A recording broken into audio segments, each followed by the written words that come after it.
Houston, we are go for launch in T-minus 30 seconds.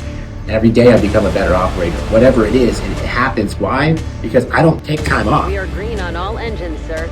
I only knew one way, and I knew the right way. Initiating launch countdown. 10, 9, 8, 7, 6, 5, 4, 3, 2, 1. Booster ignition. The Service Rocket Podcast has good liftoff. Welcome to the Service Rocket Podcast, hosted by Victor, the Rocket Man Rancour. Please enjoy the ride. All right, guys, welcome to Service Rocket Podcast, episode number 9. I'm your host, Victor Rancour. Today, I got an exciting guest. I'm stepping out of the HVAC space, stepping out of the plumbing space, stepping into another realm, what's probably the most important part of your business, because without marketing, your phones don't ring. If your phones don't ring, you can't sell shit anyway. So I got an exciting guest, Zach ROI Williams with ROI Marketing. Zach, welcome to the show. Thank you so much, man. I really appreciate you having me here. It's a complete honor. Yeah, what do you got going on in the back there, man? This guy, you should see if you guys aren't watching this on YouTube, but he's got these screens in the back here. Look, what is that? Looks like you're in a whole other dimension, man. Yeah, man. This is like, mission control, but I got 65-inch TVs behind me. Some other really cool stuff in front of me, but this is just I enjoy putting out good content, and people like paying attention to stuff that it looks half-assed good. So looks pretty badass. You're putting me to shame, man. Well, obviously, Zach, I met you at Apex Live, and obviously we had a couple conversations, and it kind of just jumped off the page. And obviously, the first thing that stood out to me is your just kind of your enthusiasm towards marketing, and enthusiasm towards helping people. So we'll jump a little bit into that, but let's kind of start. You said you've been in the marketing game now for 16 years. How did you kind of get your feet into it to even start this journey? Yeah, no, so great question. And I actually kind of got thrown into it. I actually ultimately went to school and just decided to pick up a part-time job to work my way through school like most people do. And in that, they found out that I was like good at graphic design and photography and things of that nature. So in the specific organization I was with, they had a franchise. We owned 13 of those franchises, 2 of which were in the top producing and all of the ones out of the United States. Well, they ended up having someone that was in the family that graduated Ole Miss with a marketing degree. So they just kind of gifted this guy this position as the marketing coordinator for all these franchises. So it was a big shoes to fill. And they came in and made me the marketing assistant because they're like, oh, dude, this guy can make graphics. That's great, right? He'd be a great asset. Meanwhile, here I am, this 19-year-old kid. I'm like, yeah, sure, whatever. Well, the conversation slowly went from, all right, cool, make this graphic for us or make this flyer. And you got to imagine, this is 16 years ago. 16 years ago, marketing was, I would have told you to put a fishbowl on your counter and collect business cards one by one, and we'll take them out and we'll email all these people one by one. And guess what? It worked, So things have changed. Well, through that process of making these graphics and flyers and all this cool stuff, the conversation went from like, hey, put this, and this on the flyer to, all right, cool, make a flyer. I'm like, all right, what would you like on it? They're like, I don't know, figure it out. And I'm like, oh, what? I'm 19 years old, bro. Like, this is a multi-million-dollar company, and I don't know what I'm doing. So that's when the other side of my brain started working, not just the creative side. And that's when I really found out that I loved this. Is going to sound pretty strange, but for those of you that have like read 48 Laws of Power and Never Split the Difference, books like that, is like, I learned that I could control people by putting words on a graphic.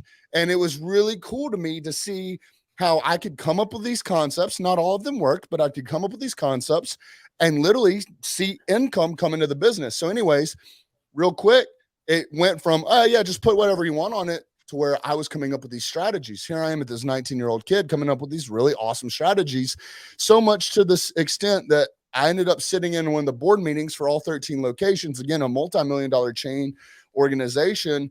And the board was actually questioning this CMO on some of these strategies. And now he couldn't answer them because these were my ideas that he was then going to sell to the board as his own. And obviously they're not dumb. They were able to pick up on it pretty quickly as I started answering these questions within detail about how the strategy was supposed to operate. And within about 2 weeks, he was out, and I was now the new CMO for 13 different locations. And that's where it all started. At 19 years old? and 19 years old. And what's funny is I ended up making more money as my side hustle than what I was actually going to college to learn how to do. What were you going to college for? So I was just going for graphic design. Originally, I thought I wanted to go for photography. I really enjoyed that creative eye. And then it's funny, going through my senior year in high school, I started interning with a bunch of photographers, and they all hated their life. And I was like, yep, not signing up to do this for the rest of my life. And so I just found something that I thought would go run parallel with it. You don't like being broke all the time? Man, listen, bro, snobby kids, bridezillas. I was like, nah, I'm out. Nah, fuck that. So so you go, and obviously this is, important too, because you were able to make that decision, right? Because you could have stuck in, and your parents are probably saying, hey, did you continue to go to college? Did you go graduate, or did you at that point just say, hey, I'm going to pivot to this? What was that situation like? Man, so it's a good question. I did not finish out a 4-year degree. I just went ahead and got my associate's degrees because I was right there. I only had one more semester. I was like, let me get this piece of paper and then roll on. But dude, I've never looked back. And honestly, I joke about this all the time. I've had some pretty prestigious positions at some pretty badass companies, and not a single person's asked me for that piece of paper. It's all about what I can do and what I know, not what something on a piece of paper on a wall says. Which is important, right? Because a lot of these listeners, right, they were in the same boat. Like a lot of these guys now, they're in the home service space, and before they might have been going to college and doing all these things, and maybe their friends did.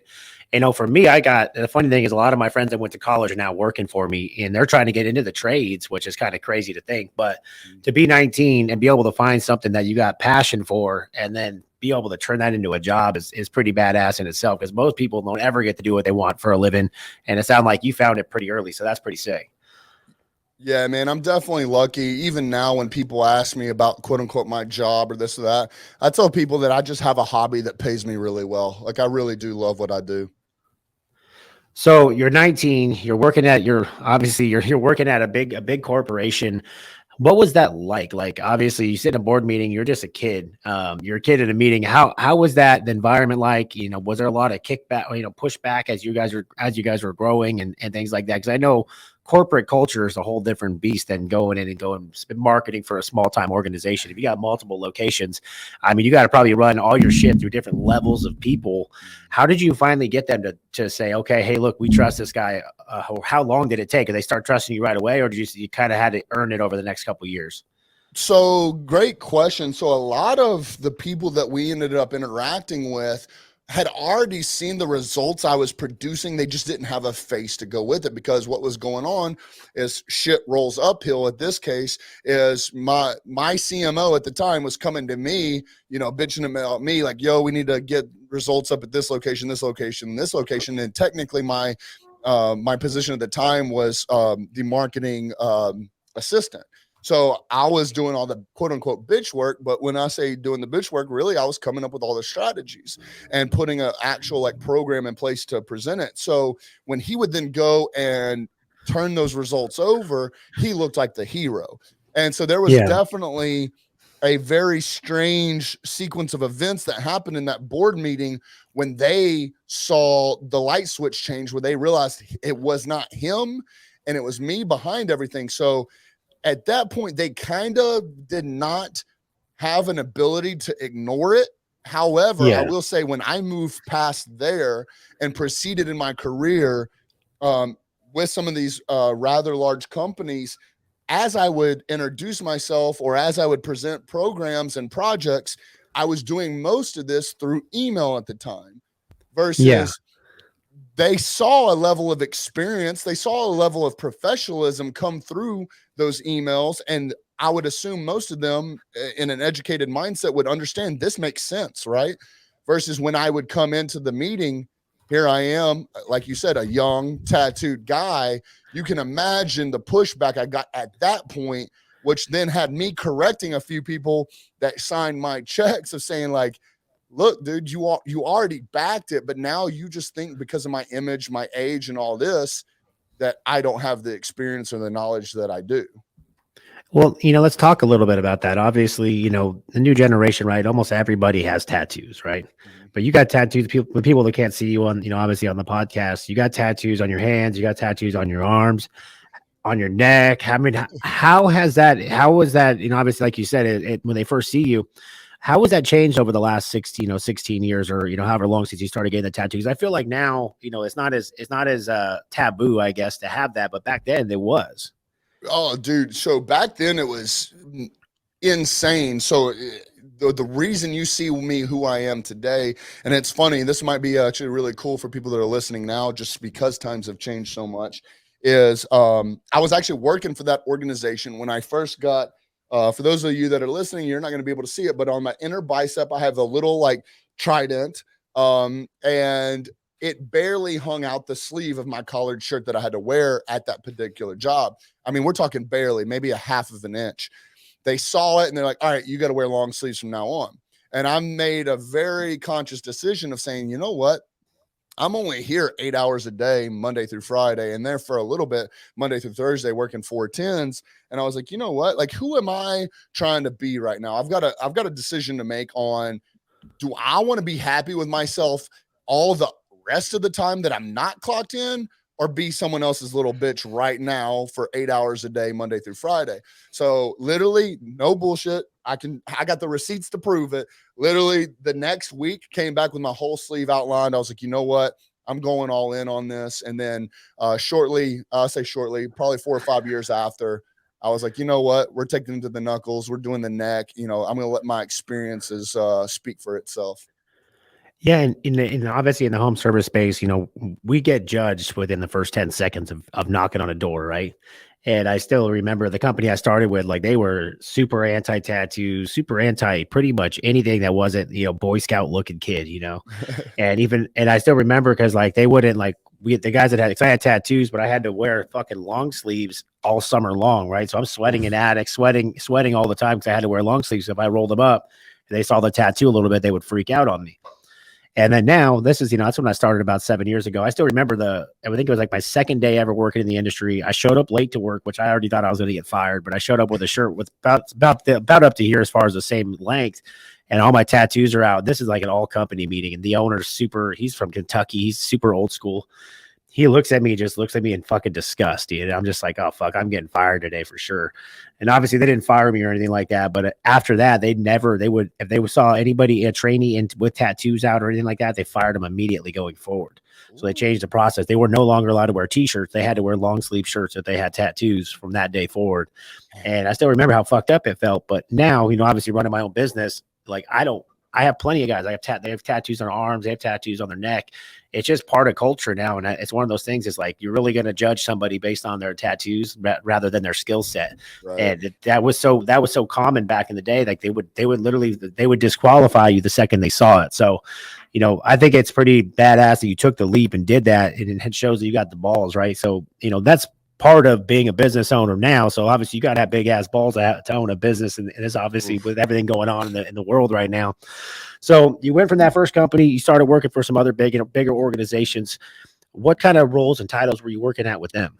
Yeah, absolutely. So it's a great question. So I kind of kept teeter-tottering. I was always at the top of the marketing spectrum, whether that was CMO, chief of marketing, marketing manager. There was one, my next step there was for Hard Rock Cafe, where I was still an assistant, but then took that role over.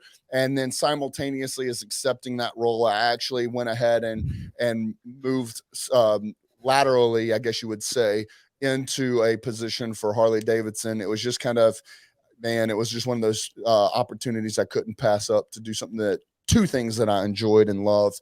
But moving forward there, again, I've always, if not been the youngest person on that level, that staff level, but at least looked it. And then again, man, I am a creative person, right? That's the type of person I am. That's the type of person you want in my role. And so there had been, I'm going to call this, coaching up, some coaching moments where I had to coach up to my superiors and let them know, look, I understand your thoughts. I understand your concerns, but you have to understand that the entire demographic that you are telling me you want to attract is me. It's not you. It's not pleated pants. It's not pin protectors in your shirts, bro. Like, I'm sorry. So either you want to make a good business decision or you want to sit there and continue living in the past? And there was a few conversations where, I had to get real with some of my superiors, but at the end of the day, it was all done out of respect, and it was all done for the greater good of the company. Well, and I think that's commonplace even now. Like obviously in home service businesses, whether it's roofing, plumbing, heating and air, there's the old school guy, right?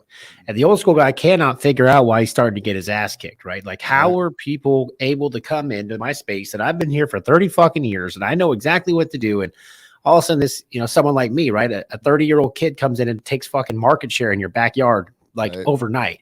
How does that happen? And it comes down to evolving, right? So marketing evolves, businesses evolve, things evolve over time, and learning how to embrace it, right? Because a lot of times we want to fight it. We want to fight change. No, this is how we do business, how we've always done business. And you have to be able to adapt. And I think that's one of the things that, if you're listening to this and you guys have a business and you can't figure out why you're not growing, it's probably because you're not adapting. You're still trying to do the shit that they were doing 10 years ago. And you're trying to do shit that was doing 10 years ago. It's a whole different world now. Yep. And Dude, a lot of people don't know. Go ahead. I got a good example for that. So one of my clients, they own a tree trimming company. Similar industry. And my buddy is a good personal friend of mine, is taking the company over from his dad. And he's literally paying out of pocket for our marketing expenses just to quote unquote prove to his father that digital marketing works. And the thing that's so comical to me is they are grandfathered in, and you're not gonna believe this. This is where his dad comes from. His dad has been around for so long and has been his price has been grandfathered in. He has a little coupon that goes on the back of everyone's utility bill in the entire city for $100 a month. And that's the extent of their marketing. That's the extent of their marketing. And they've been around for so long. So anyways, it's that transition of like, look, dude, I get it works. And I don't really know when in the last however long someone's called up and be like, man, I saw your ad in the back of the utility bill that never gets opened anymore. And I need you to come, cut this tree down for $10,000. But anyways, it's a funny story. Yeah. And obviously, but it's working for him, right? Like, and it's called being content. And I think that's one of the things that I talk about often is not being content, not being okay with just doing what you're doing year after year. Like I want massive growth. Like we're, people at our age, right? We don't want to fucking grow 10% a year, but like we want to grow 100%, 150%, 200% a year. And we want to get there faster. And I think that's something that, that's why, created my name, the Service Rocket, right? Because we're not trying to do this for fucking 20 years. Our generation wants to do this for as hard as we can for a short period of time, make as much money and capitalize that thing and get out. We want to go enjoy our lives. And I think a lot of these guys that have been doing it for a long time, they're okay with that, what they're already doing every year in and year out. They're okay with it. They're going through the motions, and they're not willing to step out of their comfort zone and do things that are needed. Yeah, it's unfortunate, because there's some people that are going to be there to listen and they get to reap the rewards. But it's like that saying, you're never going to get to where you want to go being the person you are right now. Like you're always going to have to push that limit. And I'll tell you too, just from my experiences, people ask me all the time. In fact, I got it at Apex Live, what's the difference between us and them? Referring to private sector companies, 0 to 5 million, 0 to 10 million annually versus some of these Fortune 500, Fortune 100 companies. And the asshole answer, just to get their attention, is I say budget. And of course they're like, well, no shit, And I was like, all right, I've had the honor and the opportunity of working with multi-million-dollar a month marketing budgets.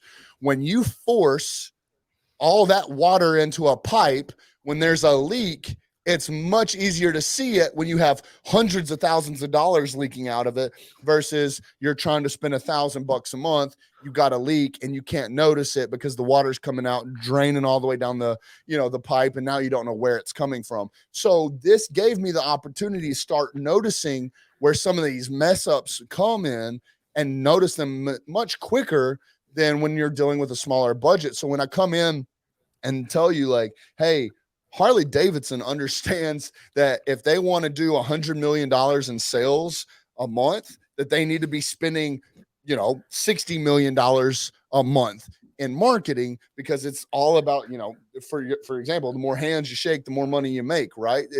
They understand that there's power in numbers versus everyone else is like, oh, well, I'm not here to like, to waste my money. It's not about wasting money. It's about being able to split test the market, see what makes sense. I mean, shit, dude, you start looking at businesses like Coca-Cola and Nike, there's no call to actions. They're putting subliminal Just messaging brand. in.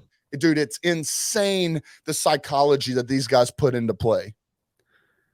Yeah, and I think that, a lot of guys are so scared to spend on marketing. Like, oh, I want to grow, but I don't want to spend any fucking money. And I'm like, well, that's counterintuitive, big dog. Like the guys that are growing, the guys that are doing stuff are spending the money. But the thing is, what they're doing, rather with these guys, they'll spend the money and it doesn't work. They'll just fucking give up.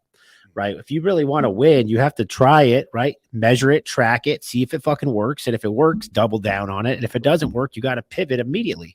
You can't just go in and say, I tried that and it failed, so I'm not doing any more marketing again. Like, duh, fucking dummy. Like, you gotta, everybody's ever been any good, like they're trying all, like I try so many different marketing sources, it's insane. Like if you guys saw my marketing budget and my marketing plan and all these things that I'm spending on, even my marketing girl's like, well, we're doing all this. I'm like, yeah, let's fucking do it. And then if it doesn't, this guy told me this works, let's try it and let's see if it works. If it works, then awesome. If it doesn't work, then we fucking take it out back and shoot it. But right. we're gonna try it. And I try everything, and obviously I've tried, it's just like anything else in life, you got to try it at least once, and if it's not good, then you move on. And I think that's been the key to our success, is that we're not scared to gamble it, right? You shouldn't be scared to gamble your money on marketing if you have your business processes and everything else in place, because all the other stuff will work itself out.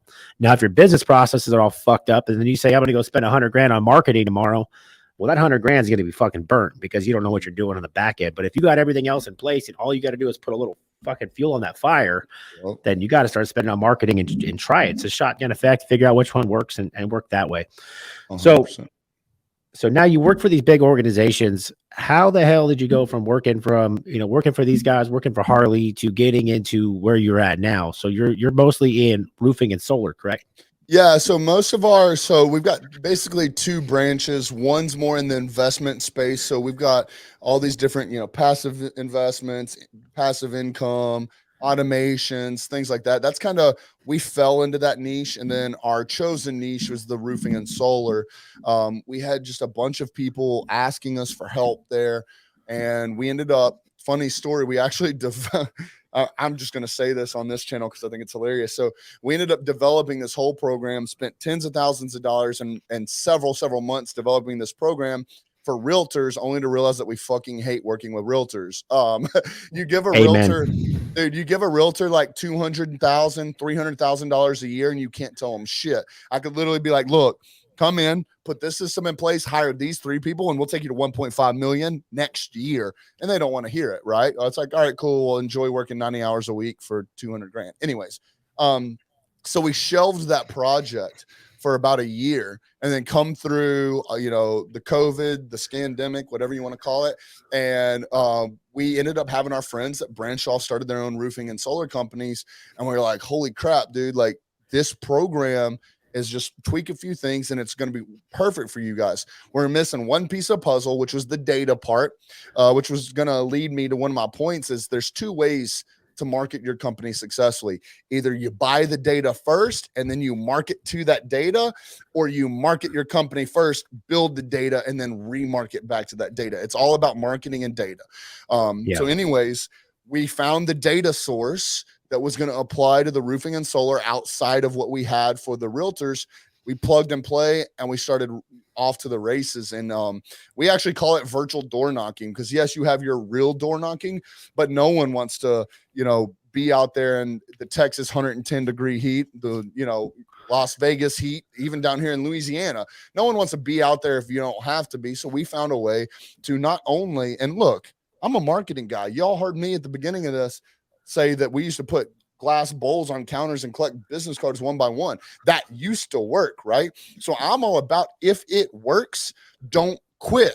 If it actually produces an ROI, let it roll, because there's other demographics that are going to connect with your current customers that's going to increase your lifetime value much, much more than what you actually think, especially if you're not tracking your data. But anyways, when we talk about that aspect, Well, keep doing what you're doing. Let us add to it, because at the end of the day, I don't care who you are. About 10%, 5 to 10% of the people that you interact with on a first time is actually going to have the balls to actually do business with you immediately. Most other people are going to have to do a little bit of research and check up and make sure you are who you are, or they're going to need your services, just not right now. And a lot of door knockers get discouraged from that first no, rather than realizing that we got to nurture that relationship, and they might need us 6 months from now. They might need us 6 weeks from now. And it's the same thing in my industry, right? So, person calls us out to repair their air conditioner, or they call us out for a tune up on their AC system. And we go out there for the first time. And obviously, most of the time, probably about 75% of the time, probably even more than that, probably closer to like 85% of the time, we're not leaving there with a big ticket, right? We're leaving there with a membership. For us, we try to sell memberships because then we can retarget that customer. We can go out there for more tune ups and keep getting in front of the customer, right? But one of the things I've seen, like, and I get it all the time, like these companies, they come to me and they're like, oh, I can't get my fucking phones to ring. I can't do this. I'm like, okay, well, have you called your other customers that you've already done business with? Well, no. I'm like, what the fuck do you mean? Like, those are people, you went out there. That's now your customer. You need to stay in front of that customer constantly. You need to be sending them mailers. You need to be calling them, offering them tune-ups, offering them all these things, because guess what? They might not have bought to, 6 months ago, but there's an opportunity now that they already trust you enough. You've already been in their house multiple times and you come back in. But I think that's one of the biggest things. Doesn't matter what space you're in, is retargeting that database. So how have you been able to reactivate those databases? Is that through the software that you have? Yeah, so awesome question. So there was actually one of the Ivy League schools ran a program, and they call it 8x8. And this is the foundation of what we use, because this is kind of our foot in the door. And they basically, this was in the real estate industry, but they out in Southern California, they went ahead and they interviewed 200 homeowners, and they asked them, who is your local realtor? And there was no congruency. Everyone had, it was the guy on the billboard at the end of the street. Oh, my cousin, or, it's who sold my house. Like, there was no congruency. So Harvard is who ran this test. They actually went out and they created a fake persona. It was a fake stock image of a guy, a fake logo, fake business name, fake everything. And they ran what's called an 8x8 program. And they sent them one mailer a week for 8 weeks straight. They went back and resurveyed all 200 homeowners. 65%, after being asked a second time, who is your local realtor, chose the fake persona. Right. So this goes to show that it's subconscious and conscious decisions when you start asking people certain things. We took this exact strategy and then applied data behind it, and then digital on top of it. So now for roofing and solar, and there's other service industries that we can provide this for, but I'm going to use, let's say, solar, for example. I can come into a neighborhood and we have an entire strategy that's planned for the clients that you're about to service. We come in, all right, we're looking for homeowners that have a household medium income of $180,000 or more, with a house of 3,500 square foot or larger, that own a pool, that own a Tesla. Now we're going to run this campaign to the community that you're going to be in. And instead of fighting over and saying, hey, Baton Rouge, we're your number one solar contractor, we come in and say, hey, Sherwood Forest, we are your local solar specialist. We're actually going to be on your street at the Williams house. You know, the one with the orange shutters. We're actually going to be there this week. So if you don't mind, if you see our cars in the way, you'll see our trucks, you'll recognize our branding. Don't mind us, this, that, whatever. We have a whole strategy for our 8x8 where it introduces who we are, lets them know we're going to be in the area, lets them know we're a safe company to work for, that we're locally owned, we're family owned, we're veteran owned, whatever the case is. We give them some touch points to learn to trust us, learn that they're going to see us. Then what we do is we start removing this concept of having to ask someone to go out of their way. One of the biggest things is people don't want to ask you guys to come out for a free maintenance or a free this, because they're worried that once you get there and find the issue, that they're not going to be able to afford it. So they don't want you to have to get in your truck, drive out, across town, get out in this heat just for you to be able to say no. We're saying, hey, look, we're actually 2 houses down. It's totally fine if we just come make sure that it's okay for you. So we're establishing this and removing that pain point of them thinking they're inconveniencing you, saying, hey, we're already there, dude. It's totally fine. We'll jump right on in. And then we retarget all of this on the digital side of things. So we're actually running Google PPC. We're running Google SEO. We're doing social media retargeting. We're also doing SMS and email campaigns for the ones that actually interact with our direct mailers. So now in an 8-week period, we're touching people between 65 and 85 times within an 8-week period. Wow. And obviously, what does that do that to the subconscious, right? So even if they've never done business with you, they feel like they've already done business with you. They already feel like it. And then, so to add to that, as these emails or as these postcards go out and all of our retargeting goes out, we can actually track when these mailers were delivered via USPS tracking. But not only that, we have specific calls to actions on each one of the postcards. So if they were to scan that QR code, I can actually track that action. That action can kick off another sequence of events in your CRM system. So we start talking to them specifically based how they interact with us. And what that does is that gives us additional opportunities to speak to them in different lights. And once they start doing that, we can actually open up the opportunities to SMS and mail them. And what we're doing is we're just constantly finding pain points, removing those pain points. So at the end of the day, they literally have to say yes to you. But what's cool about those sequences of events happening is we can change the messaging on the fly. So say, for example, week 1 goes out and we talk about the Williamses on the corner with the orange shutters, but we close another deal on the same street before the next postcard goes out. Now we get to add their imagery to that too and say, hey, not only are we going to be servicing the Williamses, but now we got the Joneses too. Now we're hitting on peer pressure. We're removing some of that fear factor. Like, well, if the Williamses and the Joneses trust them, I can trust them because I trust the Williamses or I trust the Joneses. So, this sounds great and all. Like, what's the cost? How much is something like this? Obviously, if you just want to target specific neighborhoods, but I would imagine if you're trying to do it like a larger demographic, I mean, it sounds like it would add up pretty quickly. How are you guys able to, obviously mitigate cost on that? Because, that sending mailers ain't cheap. Sending out, obviously, campaigns, PPC campaigns, all that stuff's not cheap. So how do you guys mitigate that? So you're going to really appreciate this, especially, I can't remember if this conversation was on air or off air about your goals by next year. But essentially, so I'm marketing and sales background. So I love eating what I kill, right? So we developed a program. It is a 12-month commitment, but only 6 months of that is financial. So what I mean by that is months 1 through month 6 is $10,000. That covers all your PPC, that covers your direct mailers, that covers everything. What we do though is going back to testing, we split test 3 sub markets. And what I call a sub market is one of your clients that you're going to be servicing. So we will actually split test 3 sub markets, 25 neighbors each. So that's 75 people that we're going to be hitting over a 2-month period. That covers all your mailers, all your PPC, all your SEO, all your direct mailing, SMS, and emails. Covers absolutely everything.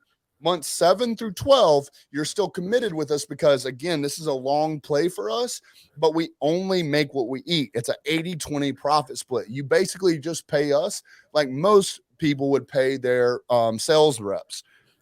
We come in. Moving forward, months 12 on, if you decide to move with us, it's going to go up or down by 5%. Either we move in and provide our own closers so that we actually deal with your POC or whoever your ops manager is and say, look, we checked your schedule. You got an opening on Thursday from 2 to 8 p.m. We got a job scheduled, contract signed, documents paid, all this. Please send a crew there then. Then it ups by 25%. We moved to 75-25% profit split. However, if you decide to continue running business the way we have been, where you still manage everything, you still close everything, you still schedule everything, then it moves in your favor by 5%. So 85-15% profit split. Nice. And right now, you're just primarily roofing and solar currently, right? Yeah. So what we'll do is we'll sit down, depending on what type of home service based company it is. At the end of the day, what we've done moving forward with roofing and solar is chosen the choices based on what lifetime value of these potential clients are, because I want this to be successful for you. But like you said, it's not cheap, and it's going to take a lot of labor on our end to get this entire program set up. So I wanted to find businesses that had good enough lifetime value and average cart values to make it make sense for you. Because at the end of the day, all I got to do is close one deal a month for most of these clients, and they're already in the green.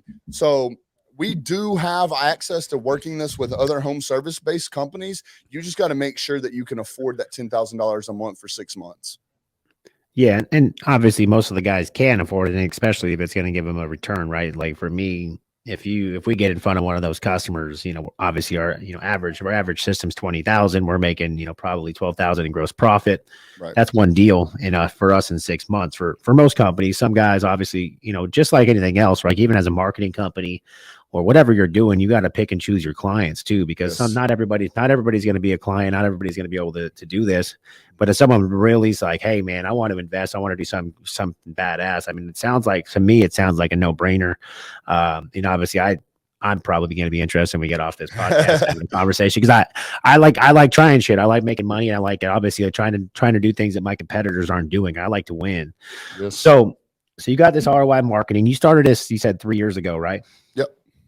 So 3 years ago, so this is your first business that you've owned personally?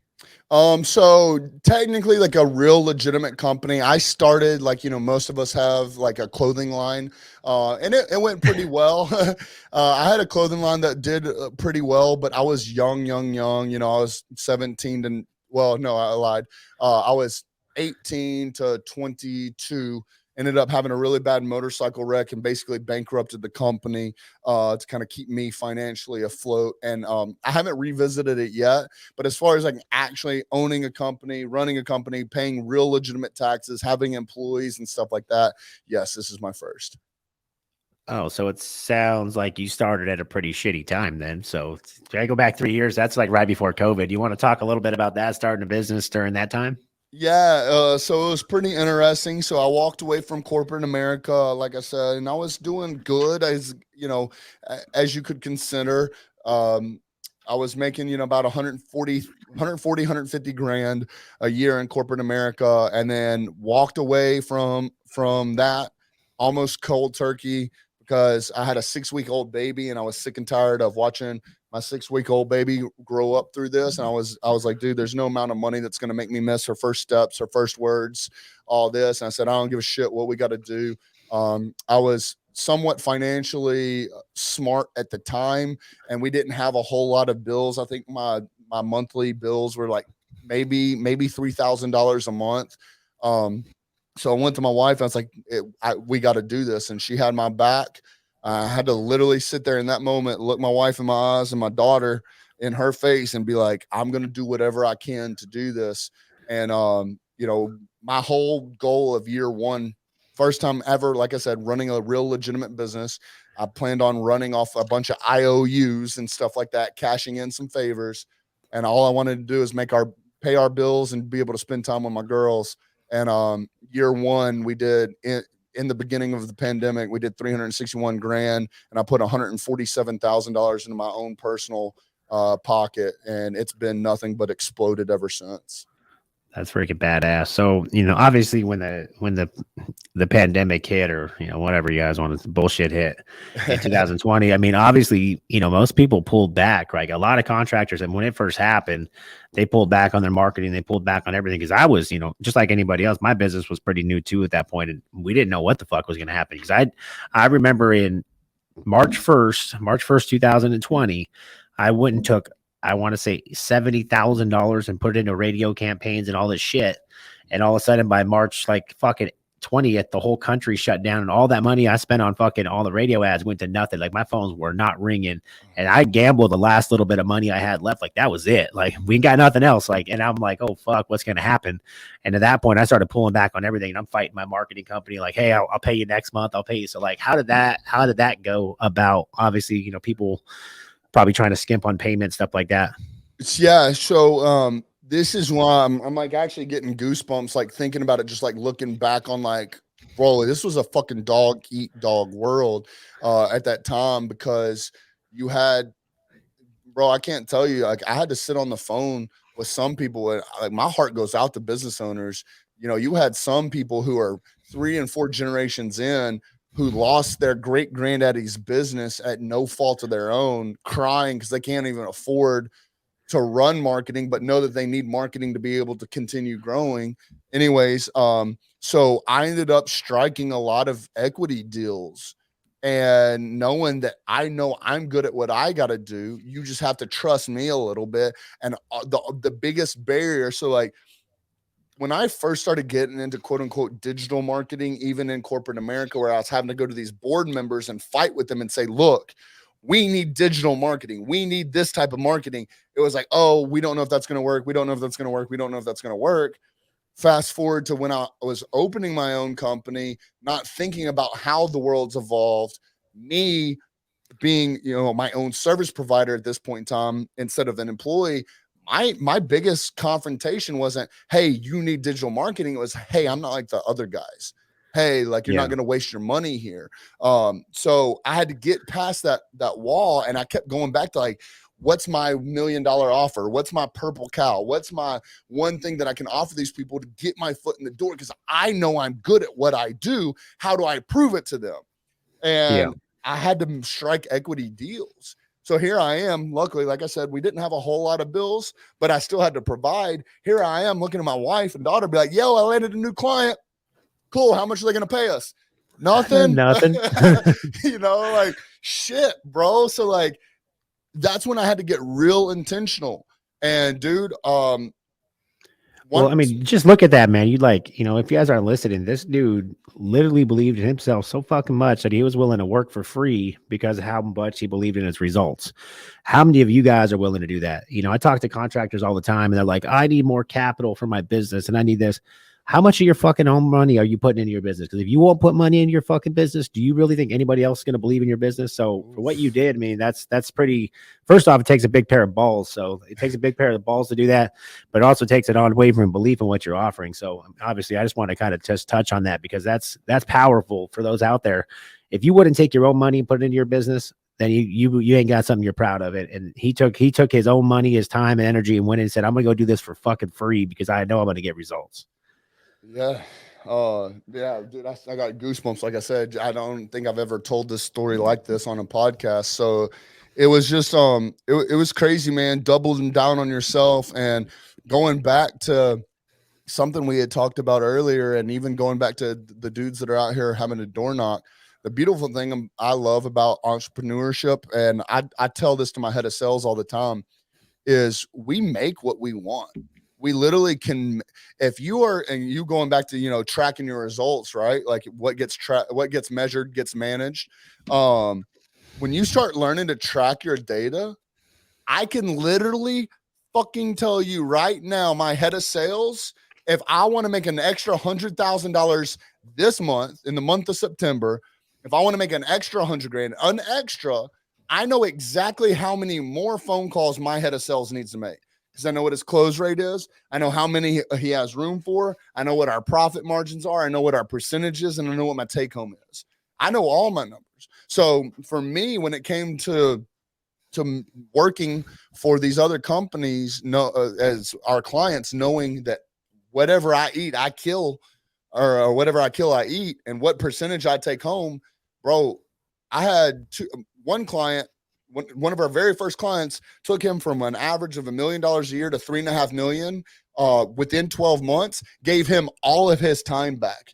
I literally removed him from his company other than just content creation, tripled his income, and then gave him all his time back. One of our other clients, I took them, they had averaged $42,000 a year annually for the past 3 or 4 years. They could not get over that. Signed with them an equity deal within 9 months, took them over $500,000 with 0 paid ads. It's just bro, I love what I do. And I see where there's room for improvement. I come in and I fix it. And then from that point on, bro, like now I hope you're going to have a smile on your face when you pay me, but you're going to pay me a lot of money, but you're going to be happy doing it. Yeah, and that's powerful in itself. So, you know, obviously you came out of the COVID situation. And then now, you know, obviously we are talking off air about this and everybody's talking about recession, right? And I was sitting at a dinner last night. I'm with Bradley. I'm with this guy, Tom Howard. Brent. These guys are all guys that are in my industry that are doing really big things. And every one of them are like, dude, I don't know what the fuck anybody's talking about recession. I got one guy smoking $1,000 cigars. He's like, I smoke 2 of them fucking things a day. Other guy just spent, bought a Rolex. All these on my, he's like, you can't even go, you can't find a Rolex anywhere. You can't find a fucking Lamborghini. You can't there's money being fucking spent and everybody's talking about recession. And it sounds like some people need to shut their fucking TV off and start paying attention to working. But, what are you seeing out there, obviously in trends, obviously in the marketing space? I saw one, I was looking at something the other day that one of the top Googled terms right now, or one of the top 3 Google things is how to file bankruptcy and how to get a home equity line of credit. So those are 2 things that usually happen before a recession. So obviously I feel like there's 2 different people. Like there's the haves and the have nots. And there's no in between right now, because my friends are all like, dude, buying more shit, getting excited about this, everything going on. And then there's the other side of it. Are you seeing any slowdown in the marketing trends or anything like that? So it's definitely a shift. So as of right now, like since COVID, people have been freed up.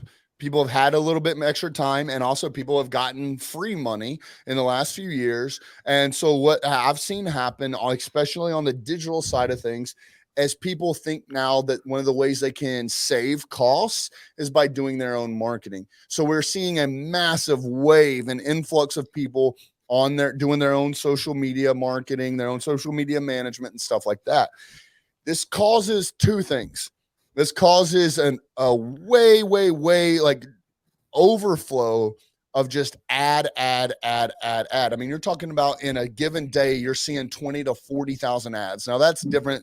That's social media. That's Google. That's billboards. That's when us guys can't even go to the urinal and take a piss without literally a piece of paper staring us in the face.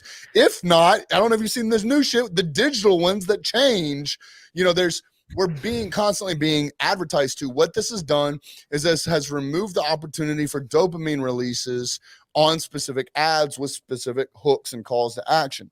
So what now is happening is what I love is because I actually call myself a marketer. I'm not a digital marketing business owner. I'm not a marketing guru, this, that, whatever. And I'm not a Facebook specialist. I am I call myself a marketing badass, but I'm a marketing badass. This encompasses all things. So what's happened is the same thing that happened. I saw this happen during the election. This was my first time that I was running paid ads on social media during an election. Everyone's ads tanked. And that's because things are happening. And go ahead. The cost per lead for in my industry went up dramatically, almost doubled. Yep. And that we saw this everywhere. And what this taught me was to pay attention to market trends, things like that. So with this recession, we started pulling back on any outbound social media marketing advertisements. What we then started doing was utilizing more retargeting. And it's something beautiful that you talked about earlier on the air, was just increasing lifetime value through your current customers. So what we started using was strategies on building out strong referral programs, and then utilizing your current customers.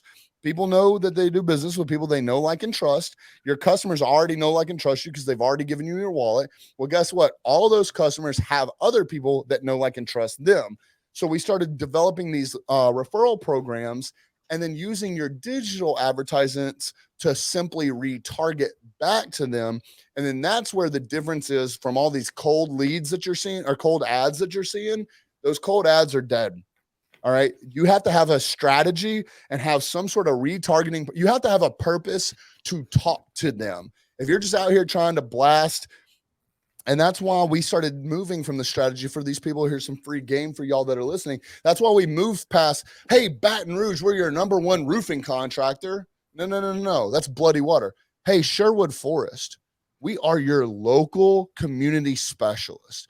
We start removing that, like, oh, cool, Baton Rouge this, Frisco, Texas this, Dallas, Texas this, Las Vegas this. No. We're talking specifically to them. And we're now catching their attention because now they're like, all right, cool. This person actually is talking to me, not just trying to blast me with a bunch of advertisements. So yeah, there's 100%. There's a downward trend if you're running any type of cold advertising anywhere without a specific strategy base on it.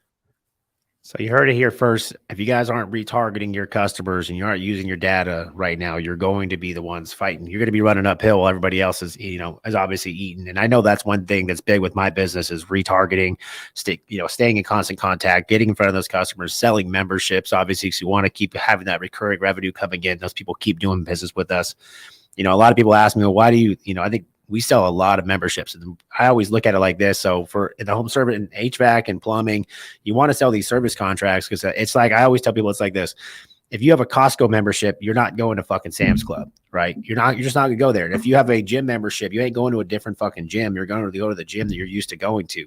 And the same thing happens with those memberships. So if you guys aren't selling those consistently, you're going to have a hard time because you're going to consistently having to bring in new customers, try to get in front of new people.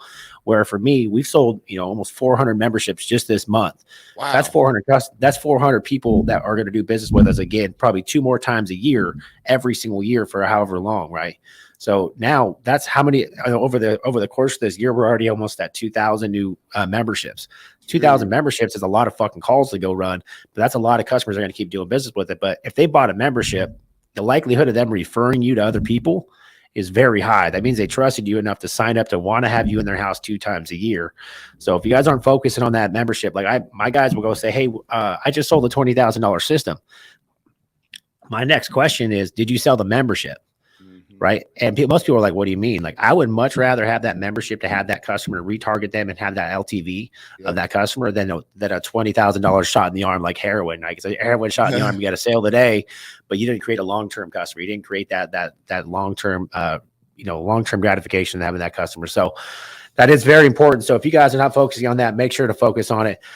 Zach, we are running out of time here. Is there anything else you wanted to really get out to the people before we jump off? Oh man, I just wanted to touch on that really, really fast. Is everything you want to talk about upward, swings?